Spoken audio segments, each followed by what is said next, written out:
ആവശ്യത്തിന് പലർക്കും പണമുണ്ട്, പക്ഷേ ആ പണത്തിന്റെ പ്രയോജനം പലർക്കും ലഭിക്കുന്നില്ല. വളരെ വലിയ രീതിയിലുള്ള മനോഹരമായി നിർമ്മിച്ച വീടകങ്ങളിലാണ് പലരും താമസിച്ചുകൊണ്ടിരിക്കുന്നത്.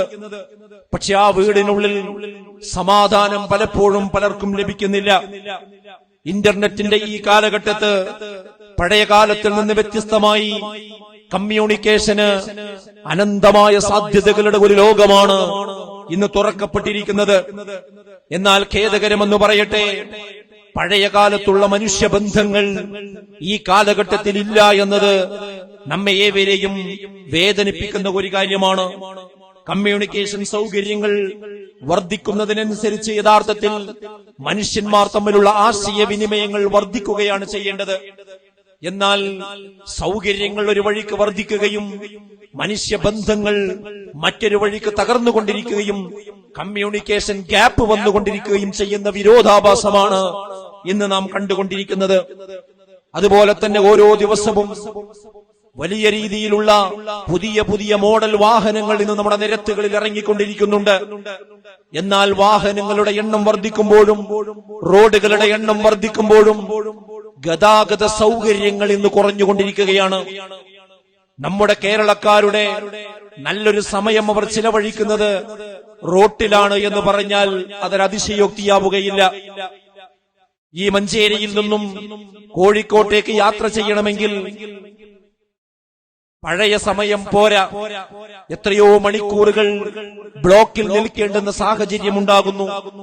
കേരളത്തിലെ തിരുവനന്തപുരമാകട്ടെ, എറണാകുളമാകട്ടെ, അങ്ങനെ മെട്രോപൊളിറ്റൻ സിറ്റികൾ ഏതെടുത്തു നോക്കിയാലും വാഹനവുമായി ഇറങ്ങിക്കഴിഞ്ഞാൽ അരമണിക്കൂർ ഓടാനുള്ള സ്ഥലത്തേക്ക് 1-2 മണിക്കൂറുകൾ വണ്ടിയിൽ നിൽക്കേണ്ട ഒരു സാഹചര്യം.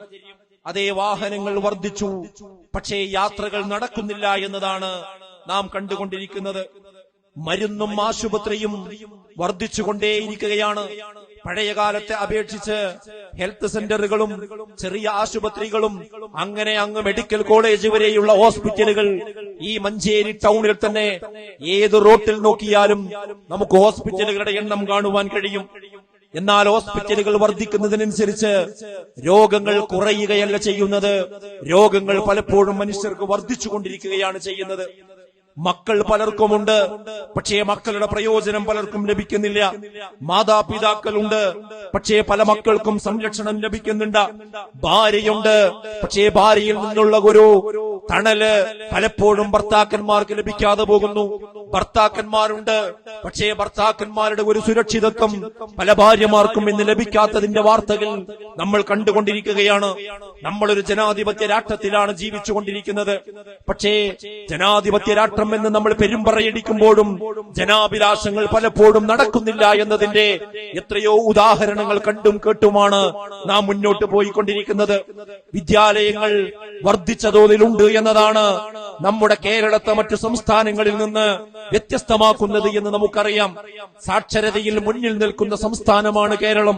പക്ഷേ ആ വിദ്യാലയങ്ങളിൽ നിന്നുണ്ടാകേണ്ട സംസ്കാരം എത്രത്തോളം ഉണ്ടാകുന്നുണ്ട് എന്ന് നാം ഓരോരുത്തരും ചിന്തിക്കേണ്ടതുണ്ട്. ഈ കഴിഞ്ഞ പരീക്ഷയുടെ സമയത്ത്, പരീക്ഷ കഴിഞ്ഞ് സ്കൂളുകൾ കോളേജുകൾ അടക്കുന്ന സമയത്ത് വിദ്യാഭ്യാസ വകുപ്പ് പുറത്തിറക്കിയ ഒരു സർക്കുലർ ഉണ്ടായിരുന്നു.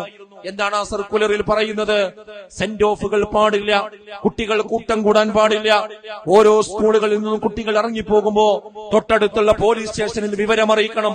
പോലീസിന്റെ അകമ്പടിയോടുകൂടിയായിരിക്കണം കുട്ടികൾ സ്കൂൾ ക്യാമ്പസുകളിൽ നിന്നും വീടുകളിലേക്ക് പോകേണ്ടത് എന്ന നിർദ്ദേശം കൊടുക്കേണ്ടുന്ന ഒരു സാഹചര്യം നമ്മുടെ വിദ്യാഭ്യാസ വകുപ്പിനുണ്ടാകുന്നുവെന്ന് പറയുമ്പോൾ 10 വർഷം പഠിപ്പിച്ച മക്കളെ 10ാം ക്ലാസ് പരീക്ഷ കഴിഞ്ഞ് പുറത്തുവിടുമ്പോൾ ആ വിദ്യാഭ്യാസത്തിലൂടെ സംസ്കാരമാണ് നമ്മൾ പഠിപ്പിച്ചതെങ്കിൽ ആ സംസ്കാരം തൊട്ട് തീണ്ടാത്ത കെട്ടുകാഴ്ചകളാണ് നാം കണ്ടുകൊണ്ടിരിക്കുന്നത്.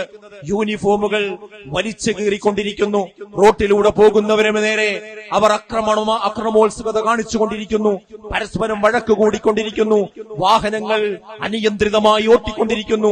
ഒരു യുദ്ധസമാനമായ സാഹചര്യം സൃഷ്ടിച്ചുകൊണ്ടാണ് വിദ്യാലയ അന്തരീക്ഷത്തിൽ നിന്ന് നമ്മുടെ മക്കൾ മടങ്ങിപ്പോയിക്കൊണ്ടിരിക്കുന്നത് എന്ന കാഴ്ച ഇന്ന് നമ്മൾ കണ്ടുകൊണ്ടിരിക്കുകയാണ്. ഞാൻ പറഞ്ഞതിന്റെ ചുരുക്കം ഇത്രയേ ഉള്ളൂ. എല്ലാ സൗകര്യങ്ങളും നമുക്ക് വർദ്ധിച്ചുകൊണ്ടിരിക്കുന്നുണ്ട്, എല്ലാ വിഭവങ്ങളും നമുക്ക് വർദ്ധിച്ചുകൊണ്ടിരിക്കുന്നുണ്ട്.